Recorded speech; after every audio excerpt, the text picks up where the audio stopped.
hey, like, how you doing? I'm used to being the co-host, you see, not the main host. I'm not. I've been put on the spot, and this is persecution against me. I've been personally attacked by this man. Wow. Hi, welcome to Undisputed Anime Podcast, where Shai Su will talk about animes and critique things he doesn't like. Here is my lovely co-hosts, Zane Taichou, the man of 1,000 Taichous. 1,000 Taichous. 1,000 captains and 1,000 lifetimes. How are you doing today, my friend? I'm all right, thank you. Yeah, not too bad. I've got a bag of M&Ms right here next to me. I've got a Lime Pepsi Max, not sponsored, by the way. Yeah, I am doing well. I'm all right. An important question. What M&Ms have you got? What's the flavor? What's the flavor? These are the crispy kind of M&Ms, you know. Top tier. Only beaten out by the ones which got like pretzel inside. Oh, I don't think I've tried those. I've only ever had them once, and they were Where were life-changing. you? Why wasn't I there? I think I was in the US, and I think I might have been like 9 or 10 years old. So I get you. I feel had quite the impact on me. You see, I can tell. An everlasting impact, one might say. Everlasting. Best thing that happened in that country. Other than feeding, like, marshmallows to an alligator. That's fun. I don't think there's a sentence I ever imagine you saying once I... It's a real life experience that I have had. And I get the feeling from the way that the guy was talking, it was a daily occurrence for those alligators. Wow. Just imagine, I couldn't even imagine an alligator trying to eat it, because like a marshmallow is something that goes instantly on the tongue, you know what I mean? Like, and their teeth are kind of around the outside. I guess it's around the outside of everyone's mouths. I don't know where I was going with that, but yeah. Honestly, it was a fever dream. Mate. Like, but when a strange like man in the Florida Everglades hands you a marshmallow on his boat, because you're all out on one of those like those boats that go through the swamps, with the big fan on the back. When a guy like that hands all the kids on this boat a big old marshmallow and says, "Throw them into the water. The alligators will eat them." You do it, and they came. The alligators came, and they ate the marshmallows. And that's how anime was created. That's what set me on my path to become the most subpar main host of a podcast about anime. Yeah. Nice. I'm glad we could be part of that journey. Thank you. You're welcome. Yes, welcome. This is the Undisputed Anime Podcast, where we love to talk about anime, and we give you bi-weekly reviews of things we've watched and things we're going to watch as well. As Susu Day said, I am your co-host today, Zane Taichou. He's the main host. He's the main host. But I'm co-hosting today. Co-host. You've been so busy. But before we jump into talking about some of the hottest things we have seen this week, oh my word, a little housekeeping. Anime Con UK is coming up soon. We will need to do some planning. Yes, absolutely. But we will be there. Yeah, absolutely. So to some capacity, and we might even have some equipment guys. Yeah, this is true. So that's going to be really exciting. And the other thing I was going to mention, I am going on holiday soon. well, by soon I mean very, very soon. This isn't like something that he's only just planned. This has been in the works for a little while. But I've only just remembered that is coming up. So yeah, we will. Are we going to take a mini break, or are you going to do some hosting with a special guest co-host? That never goes down well. But I could do some mini reviews. Yeah, perhaps. If I can work out how this damn fangled bit of technology works. So yeah, make sure you're locked in. Like subscribe and all that jazz, because regular updates will come through. He needs a reason. He needs a reason to return from his holiday. Send me all of your energy. Share it with me to bring him back. Susu Day is going to need it. In the meantime, I will be. I don't know if I should really say where I'm going in case this like accidentally doxes me, but I need like recommendations for cool anime and manga shops for where I'm going. I think that you would be pretty. Right. As much as it pains me to say this to you, right, Zane? Okay, sit down. You're sitting down, right? I'm sitting. Have you got your beverage? You calm? Okay. Yeah. As much as it pains me to say so, I don't think you're big time enough yet to fear doxing in the streets of your location. Fair point. I know. It's controversial for me to say, but it's fair. I mean, this is why you're the host. You keep me in check. You humble me when I need to be humbled. I hate this.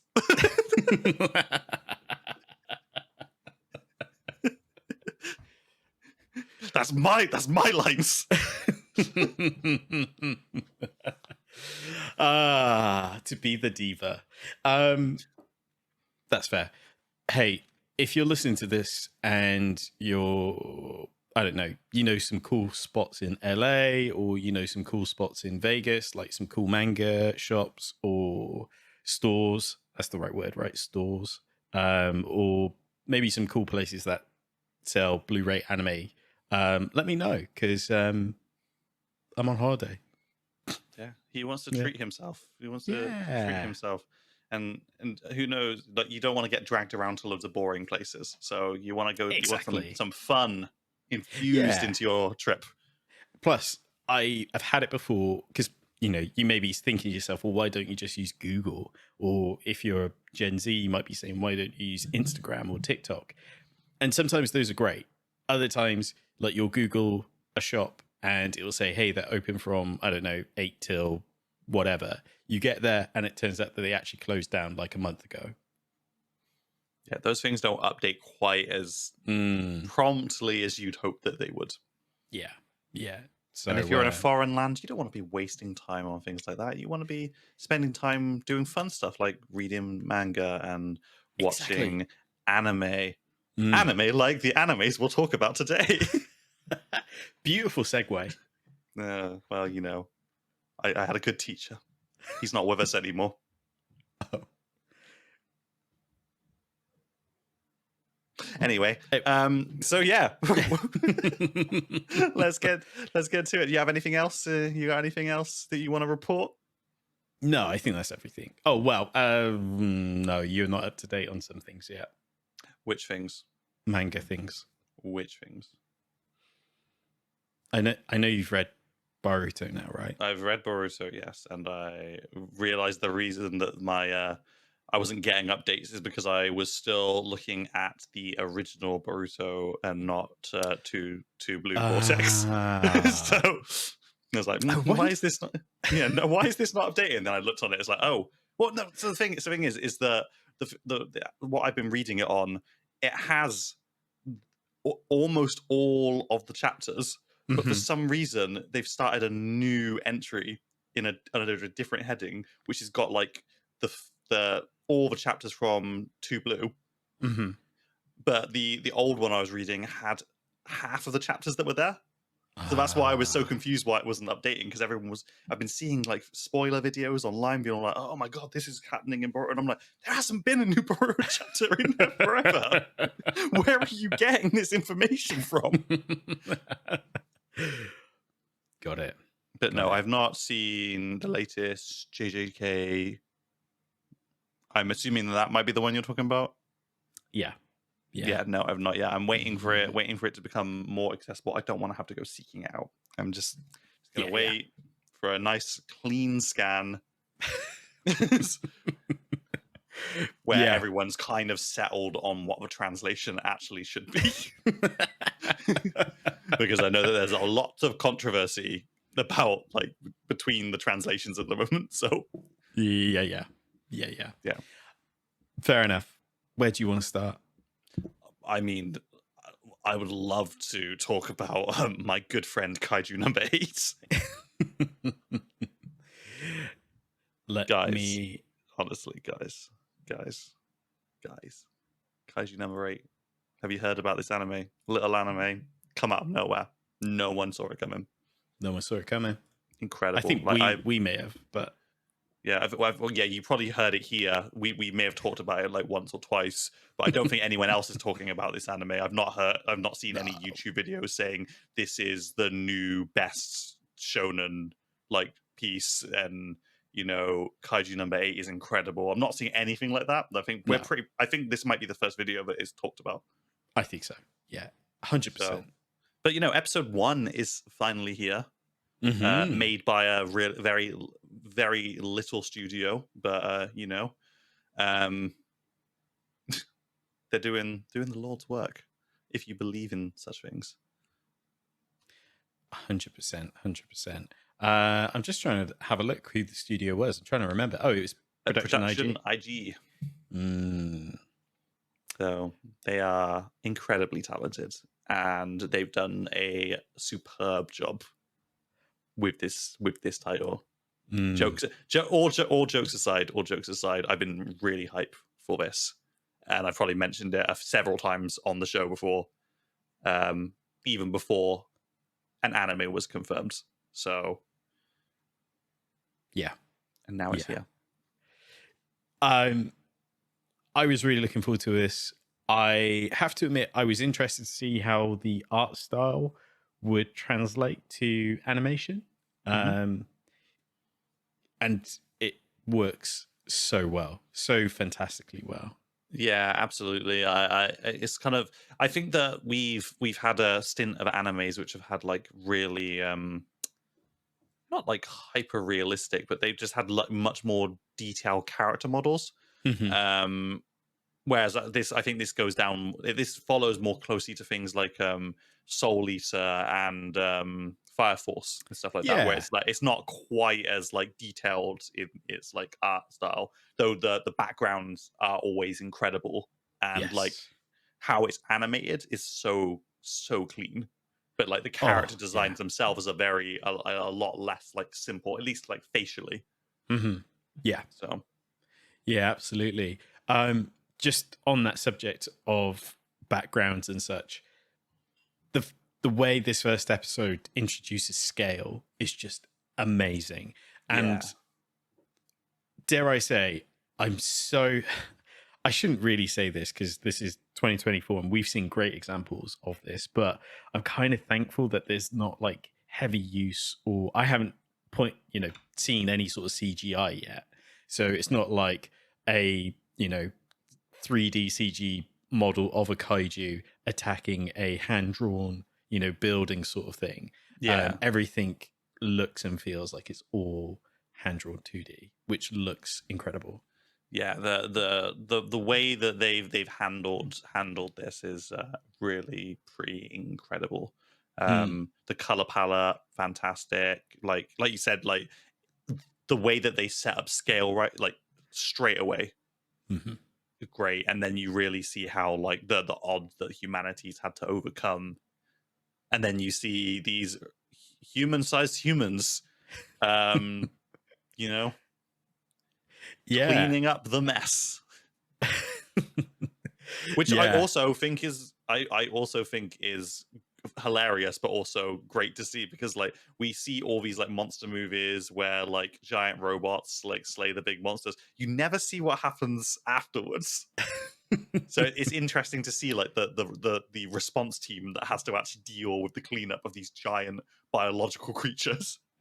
Yeah, absolutely. And it's always the kind of like little things you never really thought of as well. So it's kind of like when they cut open the intestines and like one guy gets like an acid burn on his knee and they like instantly start washing it off. Again, you don't really think of that because you're like, Yeah. it's over. Like, what do you mean they would still get subject to like harm and stuff from a kaiju remains sort of thing? So it's like it's always, I think in the past it's always just been a very out of sight, out of mind, and if it's been mentioned, it's been mentioned in passing. It's never been shown.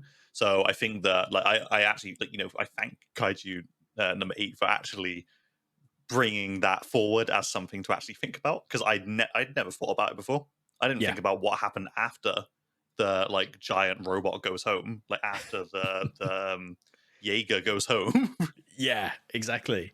As well as like the downtime for the division, because you get the sense straight away, well, especially towards the end of episode 1, like the captain, she's called out for another job. Like she could barely spend time having a bath before she gets called to, you know, subjugate.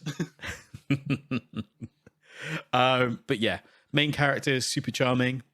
Yeah, again, super relatable. I say that as someone who's, I guess, slightly older now and stuff. I think as you get older, you start feeling like opportunities, because it feels like the opportunities that were there, like doors start closing. It feels like that. I'm not saying that it is like that, but like it feels like there's so much of the younger generation trying to go for the same things. It's like, is there any place for like, am I past that now? You know? Yeah. And again, on a relatable scale, you know, we've all worked dead end jobs, you know, especially ones like retail or something. Yeah. It gives that same sort of energy, isn't it? That Shaun of the Dead sort of opening, you know, working a dead end job and things. So yeah, really cool, really relatable. Great sound design as well. One thing I really picked up on is, you know, when the kaiju first appears, you see it push through the water, but you don't hear it until it actually gets like up close to the people. Yeah, that was great. Like you said, it's such a great introduction, because you immediately are like, okay, this is like the real world, except there's giant monsters. It doesn't like string it out for the whole episode. It's like, this is the threat that this world faces. Like, and these are the people who defend it. Very, very simple premise. And then obviously you introduce the MCs, which is great stuff, especially given how well they handled Kafka's first transformation. Yes. Yeah. I'm so excited for this. This is easily going to be like the pick of the season. Yeah, absolutely. Man, I'm excited because like I said, with his initial transformation into Kaiju number 8, I think what wasn't conveyed well, or I just say it wasn't conveyed well, I mean, maybe it just wasn't as apparent, is how violent a a process it was. Like how, like, because it was basically his whole body getting like reformed, like in that moment, and they very well captured how horrific that must have been, because I felt uncomfortable watching it happen. Yeah, I guess because it adds more to it, doesn't it? It's not just kind of you know, a scream or a shout of discomfort. It's like crackling noises as well, because like you said, it's like the completely popping of bone and like yeah. As well as dramatic music effect and everything else. So, but then they offset it with comedy again, which is fantastic, because the way that they do these little like kind of deadpan little comedy scenes with like the old man in the hospital coming past the door, looking in the door, doesn't react, just gets his phone out and goes.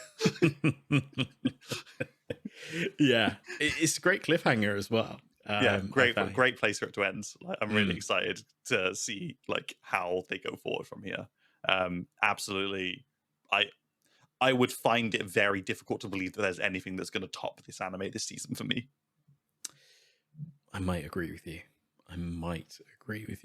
But we could be, we could be impressed. We could be surprised.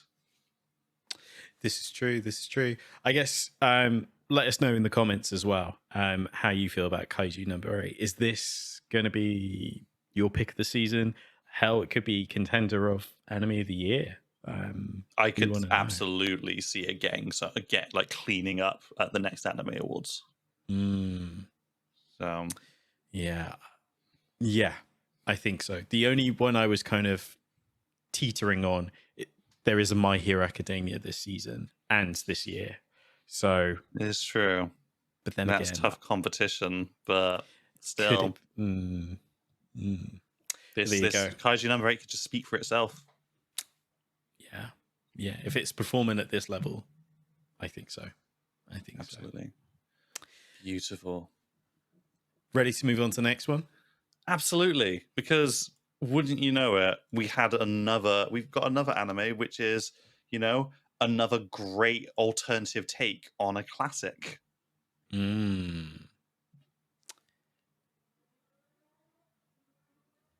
haven't I found it? There it is. It's go. No, I refuse. It's Ranger Rejects. It's Ranger Reject, guys. Absolutely banger. Yes. I actually didn't get a chance to watch these until today, so it's very fresh in my memory. Watched episode 1 and episode 2. Extremely impressed with how well animated it is. Me too. Now, kind of backtracking what I said about Kaiju number 8 not using 3D CGI, this has elements of it, and it's worked so well in the way they utilize it. Yes. I think it's some of the more dynamic, like, kind of, I say camera work because that's the only thing I can think of, like, but like it's not technically camera work because it's animated, but it's like, you get what I mean. It's like some of the very dynamic shots that they're doing work really well with that kind of slight CGI.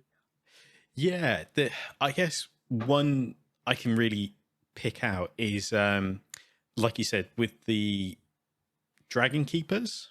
Yeah. There's they do this amazing thing to kind of make it really cinematic and superhero like, where they have like these spotlights around the edge of like an arm or something, and there's like a close-up shot of the helmet. It's kind of dark, but there's a close-up shot of the helmet, and the texture that comes from the helmet like pops like crazy, even though it's 3D CGI because of the texture but the mouth bit and everything else underneath is like 2D animation, but it looks so visually such a great amalgamation of things. Like in that same way, in episode 2, which I don't think you finished it yet. No, not yet. But like there is a scene towards the end where you see the animated, like the drawn Red Ranger in his like normal like dress down gear, and then he does his like Ranger transformation, and the way that the suit forms over him and it goes like over into that like kind of slightly CGI is great. It was so impactful. It was such a good scene. Man. Yeah, I'm really hyped for this because I'm a big fan of anything that is trying to tell a variation of something that we've kind of gotten comfortable with. So we're all very used to like the regular format of like, oh hey, here are the 5 like masked rangers, the Power Rangers and stuff like that. There's an episode every week, and every single episode the Rangers fight. They think they're going to win, they think they're going to lose, they then come back and they win, and then they always win, and every week it's the same. And I love that the Ranger Reject, or Go Loser Ranger, has come out here and been and just decided, actually, what if capitalism? What if power? What if the people who we think are the good guys are actually just manipulating the whole system in order to be it at the top of the food chain. Yeah. So, yeah, it is fantastic. I guess we should mention as well, currently being made by Yostar Pictures, not a studio I was familiar with, but I am really enjoying the work they're doing with this one. oh, absolutely. Yeah. I hope hope that this is the start of many more projects for them. I hope that this is going to be one of those things where people are going to see this and then go, actually, we need to give this studio more stuff. We need to give them more opportunities, because absolutely killing it. Like this is right up there with Kaiju number 8 for me. A little bit different, not your usual like shonen battle. So yeah.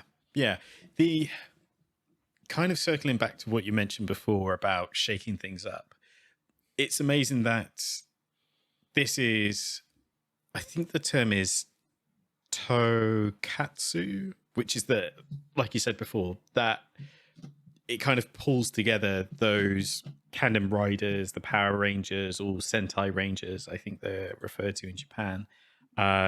It kind of pulls all those together and, as you say, shake up the kaiju formula. Instead of monster of the week attacking, what if, the human guy is the monster?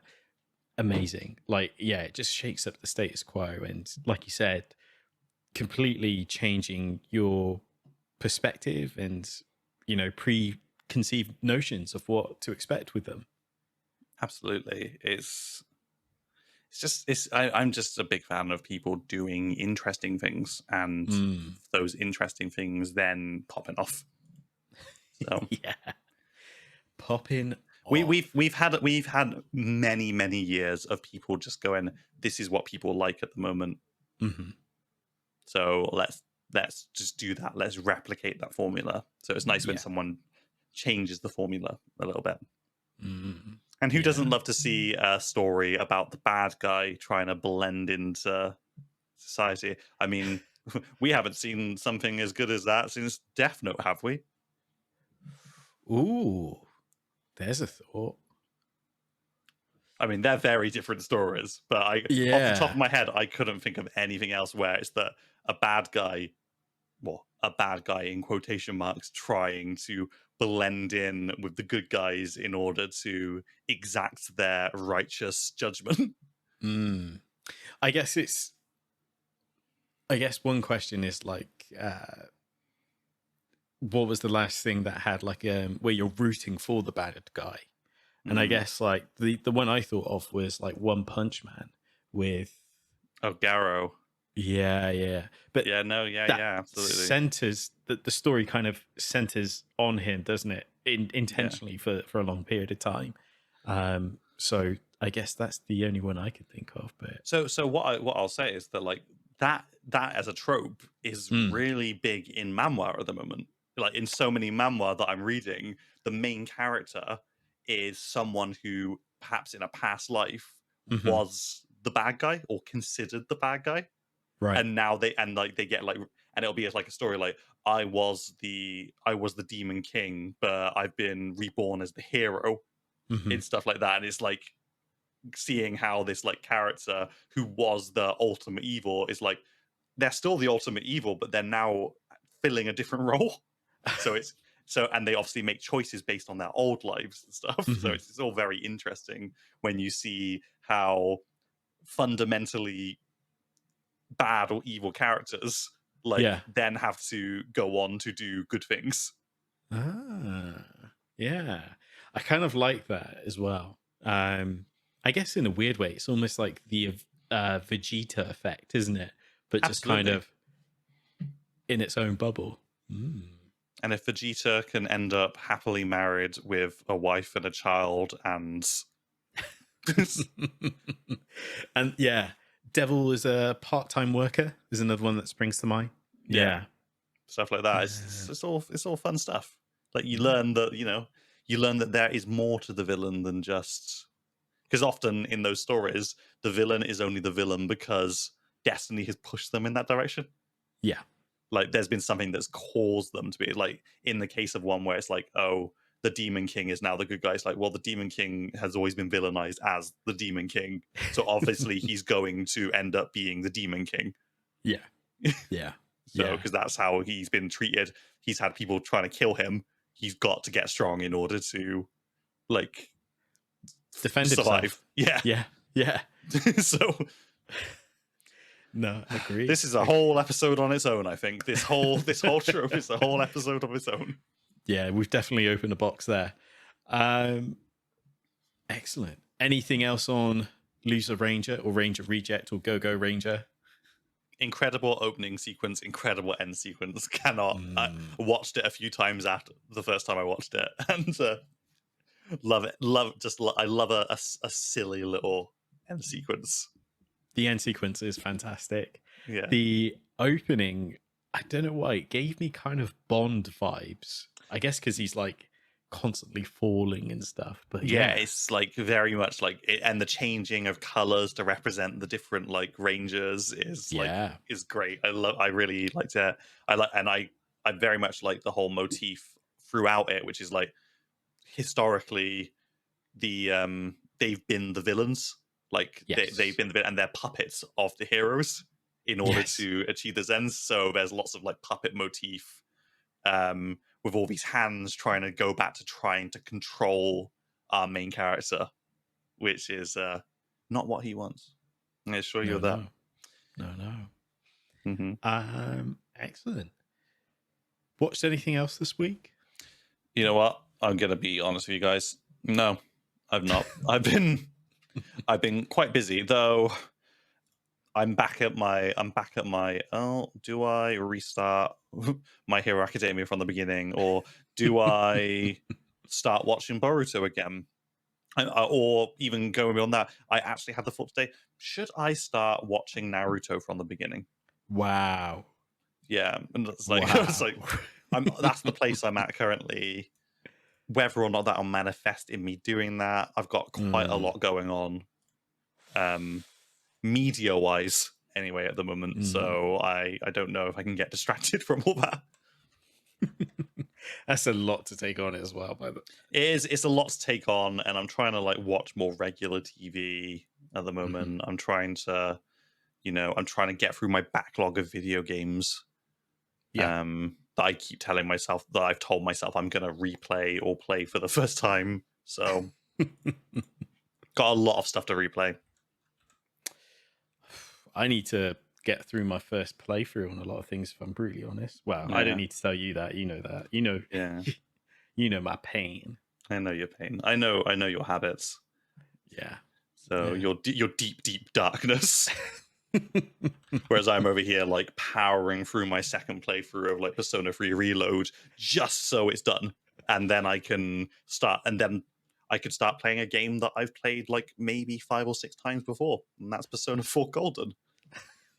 And then after that, probably I'll want to play Persona 5 again before getting around to the FF16. Yeah, DLC. then I've got to finish my replay of Final Fantasy 16. I've got to play the DLC. The new Final Fantasy 14 expansion's coming out later on this year. There's a Destiny 2 expansion coming out in like a month's time. I've got to do a new game plus of Spider-Man 2. Any more? Yeah, probably. I've been wanting to replay like Elden Ring, God of War Ragnarok, and also Horizon like Forbidden West as well. So busy. Yeah, there's a lot going on, guys.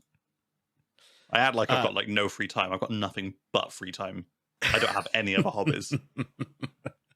But still, the struggle is real, guys. The struggle is real. The struggle is real. The struggle is real. Well, it's lucky I've been watching a lot because strap in. We're going to break some things down. Lay it on us. Tell us what you've been watching. So, I watched the ending of Metallic Rouge. Oh, yes, this is on my list. I don't know where to start with this. as a series as a whole, should I start with the last episode? What do you want to find out first? Talk to me. Give me your opinions on the last episode, and then give me your opinions of the series as a whole. Last episode was fine, which is a shame. Oh. And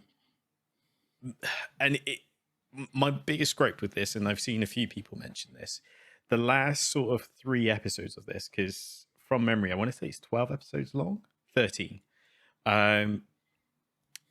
It's from episode 10, it's like an info dump of just kind of like blah. Like there is a mystery to the series, and that's really interesting and really engaging. But the last 4 episodes just kind of, instead of kind of slowly unraveling things, it just kind of just drops everything on you, and it's a lot to kind of process all at once in the last kind of 3-4 episodes. Does it feel like the pace was kind of weird in that? Did it feel really well paced up until that point, and then it's like they realize that, oh, we've actually only got four episodes to like wrap this up in? Yeah, I here's the thing, it's not something new to me because there's other series that do this, and I don't think I know, have done it better in execution and, you know, really stick the landing. The best way I can describe it is something like, say, Full Metal Alchemist Brotherhood, where, of course, yeah, it's a longer series. Is that a fair comparison? Either way, there's unique stories out there where, you know, they do unravel everything right at the end because it's the crescendo of the whole story. But it just feels like an awful lot that's dumped on you.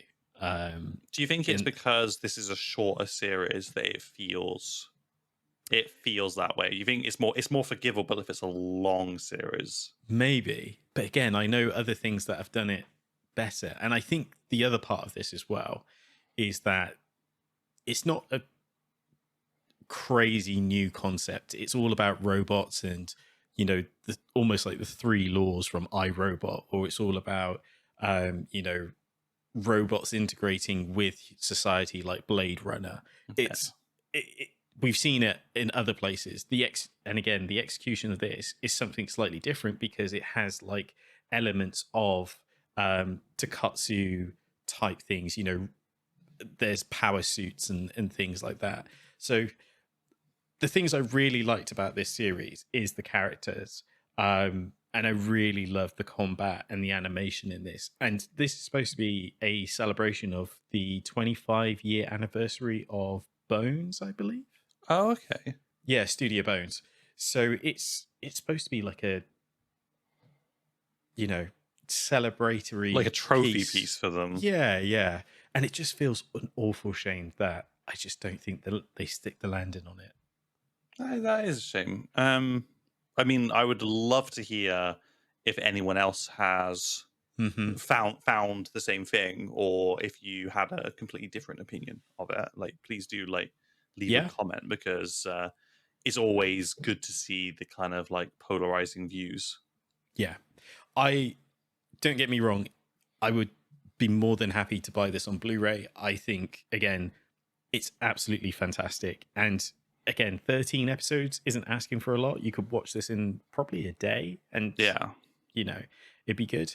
But yeah, does it scratch an itch? Does it scratch a certain type of itch? To begin with, it just kind of falls on the wayside a little bit. That's a shame. But the dub is really good as well. I have to give credit where credit's due. The dub is fantastic. Always good to hear. Wonderful. Yeah. Don't want to give negative reviews. I know. To be fair, you've actually been pretty positive overall, because it is. But you know, you got to call it like you see it. Yeah. You're not telling people not to watch it. You're not out here saying, "Oh, it's trash. Don't watch this show."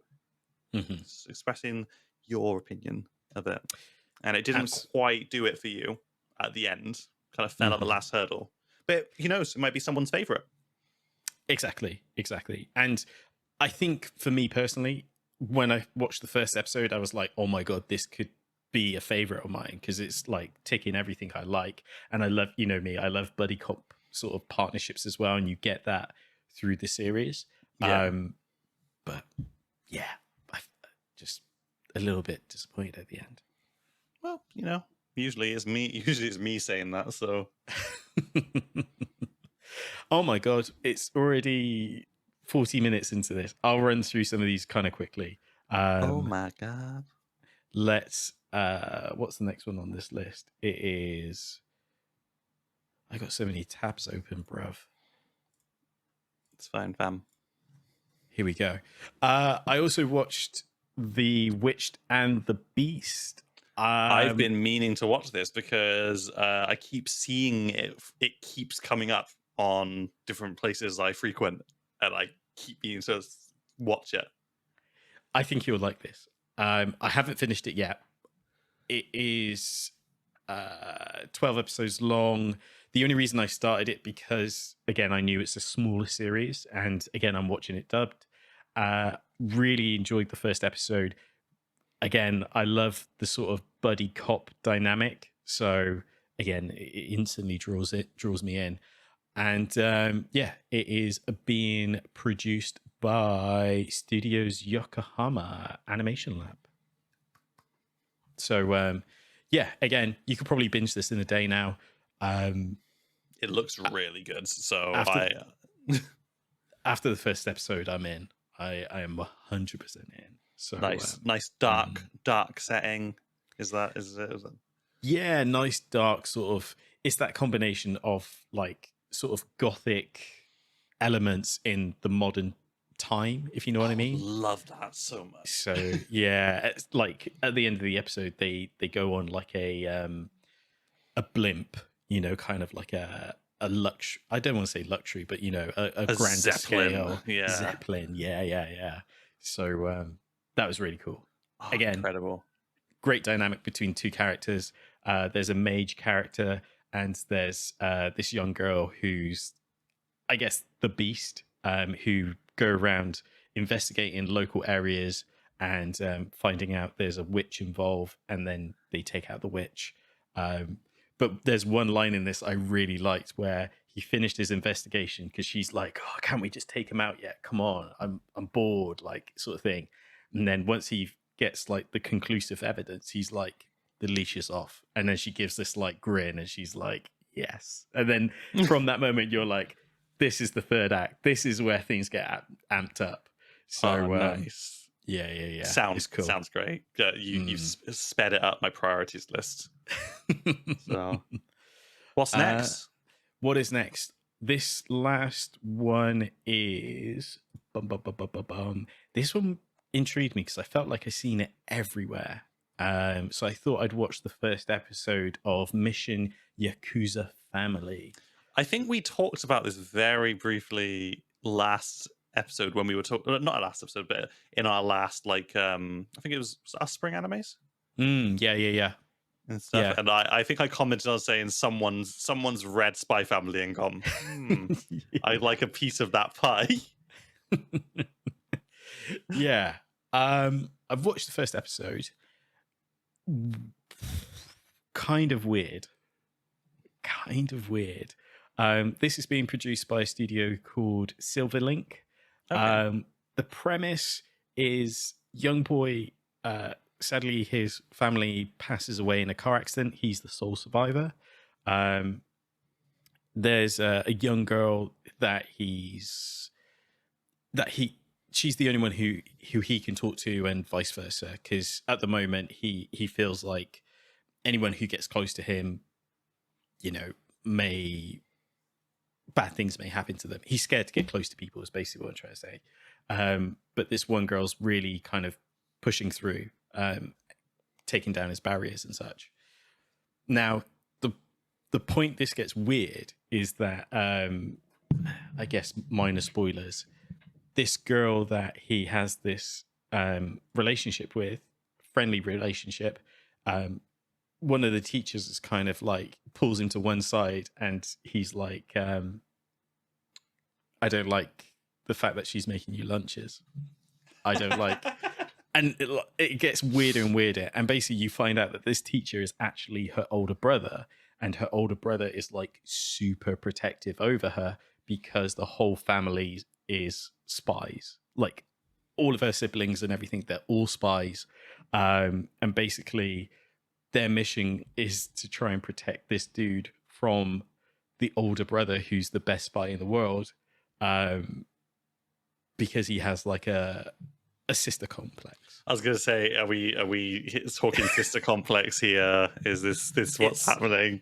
It's major sister complex, and the only way that they can protect the main character is if he is, I can't remember if it's because he's married or they're engaged now, but either way, he's part of the family, and you can't assassinate anyone who's in the family is the code. Handy. Yeah. So congratulations, big bro, you played yourself. By trying to kill this guy, he's now your brother-in-law. That's the zinger at the end of it. You know, he's got like his hand is covered in blood with the wedding ring on, and he's like, well, it looks like we're family. Like, you know what I mean? Incredible. So yeah, I'm on the fence on this one. I don't know if I'll stick with it because it's kind of weird. The animation, give it another episode. Yeah, I might give it another one. The animation's okay. It didn't exactly blow me away, but yeah, could be good as like a down, like, you know, when you just need something to half watch while you're doing something else. Could be a good one to just have on the background, unless it gets too weird. Then. Unless it gets too weird, yeah. And then you might want to not watch it just in case you're not paying attention, and then your partner comes home and sees something questionable, and then you have to explain it even though you've not been paying attention. Yeah. So yeah, that is everything. I'm just going to fire this off quickly just in terms of what I plan to watch by the next time we come back around. Something we talked about here is Viral Hit that started. Yes, indeed. It has such a wild trailer. Being based produced on a manhwa, yeah? Yeah. So, I'm definitely going to check out episode 1 of that one. And the other one, technically I started this last night, but I didn't want to overload the show. But I think this one's going to be on your hit list as well. The Grimm Variations. You know, I had seen this, but I didn't look into it too much. Is it like a Grimm? Yeah, it's a Grimm fairy tales retelling. Yeah, but all the artwork and everything is based on what Clamp has done the art style for it. Really? Okay, that's pleasant. That's really nice. So that has launched on Netflix. So run into your Netflix account and check this out because, well, we're a sucker for Clamp. So really always a pleasure when Clamp does something and does it well, because they are pretty good. Pretty good. A lot of fond childhood memories of Clamp. Do you know what? I just thought of it, but it'd be great if there's like any sort of connection to like XX Holic or something. Do you know what I mean? Well, it's the whole continuity, isn't it? To be like, this is completely going off topic, but since we're talking about Clamp, I have for the longest time hoped that that someone would take another crack at Tsubasa. And because unfortunately Tsubasa kind of got that same treatment as a lot of anime of the time, which was the series wasn't finished yet, but we're going to bang out an anime and get it done. I would love to see what a newer studio in this day could do with it.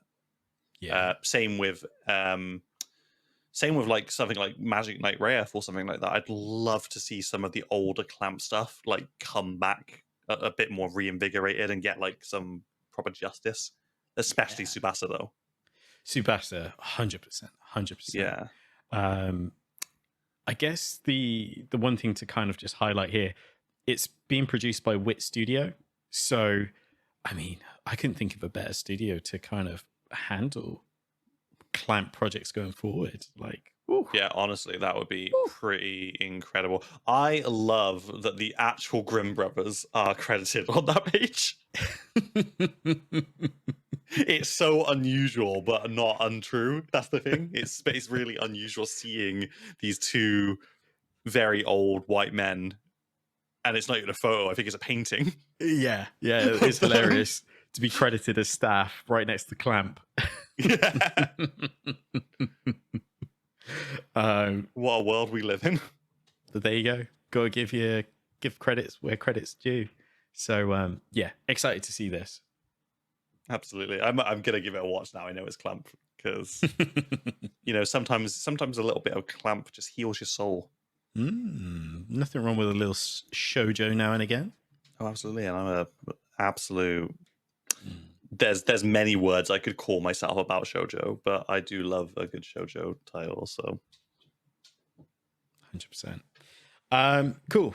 That is everything. Any other things you want to add? I think that my dog's trying to get into this bedroom in order to murder me because he is slamming himself against the door. 2 seconds. Dogs. Gotta love her. Anything else to flag? Gosh.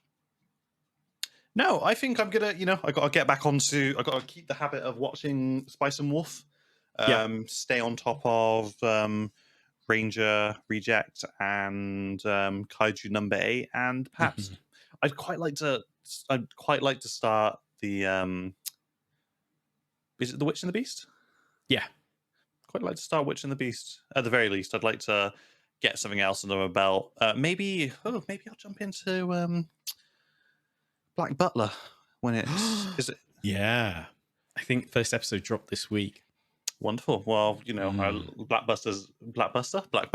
I said it again. Black Butler is always a fun time. So yeah, it's a good love seeing the Japanese take on the old Victorian era UK.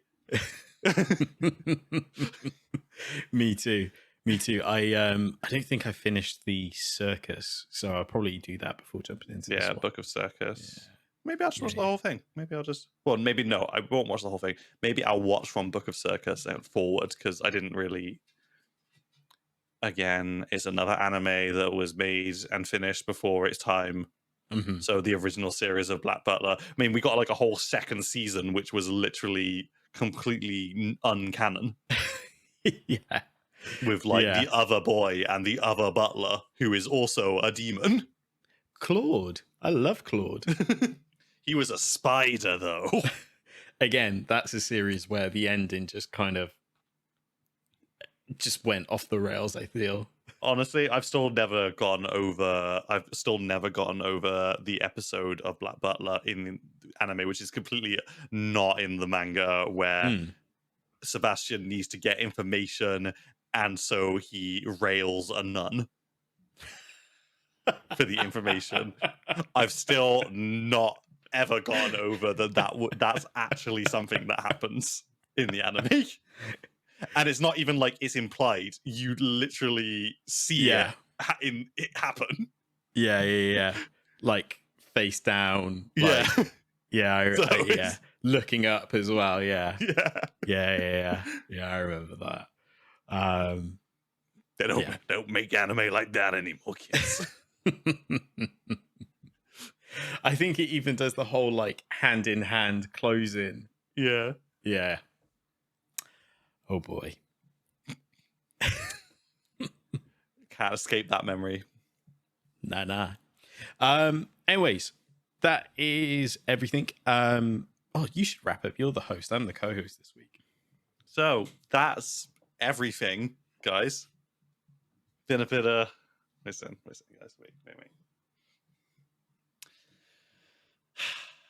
We've had a real fun time here today on the Undisputed Anime Podcast. We've talked about some animes that we've enjoyed. We've talked about some ones that were meh. Yeah. We've talked about some things that, in our heads, maybe didn't happen. But it's all fun times. If you have any recommendations, any comments, any critiques even, please put them in the comments below. You can catch us on all of your regular podcast sites and on YouTube. Any closing words, Zane? First of all, if you'd like to support us, as Susu Day mentioned, make sure to give us a star rating on your favorite podcast platform, like and subscribe. And secondly, what a fantastic host. Like, wow. He's been doing this much longer than me. I didn't come to this setup today with a notepad or anything. He hit record and he was like, "You could be the host today." I'll be prepared. I'll be prepared for your games next time, Zane. I'll blow you away. At this rate. Yeah, thanks for listening, thanks for watching, and we'll no doubt catch you on the next one. Peace.